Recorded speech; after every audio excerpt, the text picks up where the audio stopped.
అందరికీ praise the lord. 17th ఫిబ్రవరి ఈరోజు యేసయ్య మిమ్మల్ని చూసి చెప్తున్నది ఏంటంటే, మీరును పరిపూర్ణులుగా ఉండెదరు అని మత్తయి 5:48 చెప్పబడింది. You shall be perfect.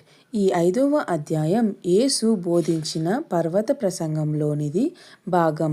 ఇందులో యేసు ప్రేమ, శత్రువులను ప్రేమించడం వంటి ఉన్నతమైన ఆత్మీయ జీవితం గురించి బోధించాడు. కాబట్టి ప్రియమైన బిడ్డల్లారా, మనకు నచ్చిన వారికి మాత్రమే కాదు, మనకు కష్టం కలిగించిన వారికి కూడా ప్రేమించాలి. క్షమించడంలో మనం ముందుండాలి.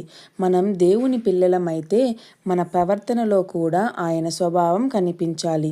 చిన్ని ప్రార్థన. ప్రియమైన పరలోకపు తండ్రి, నీకు స్తోత్రాలయ్యా.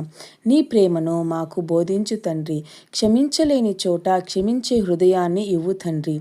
నిన్ను పోలి ప్రేమలో ఎదుగునట్లు మమ్మల్ని ఆశీర్వదించయ్యా. యేసు నామములో అడిగి వేడుకుంటున్నాము తండ్రి. ఆమేన్.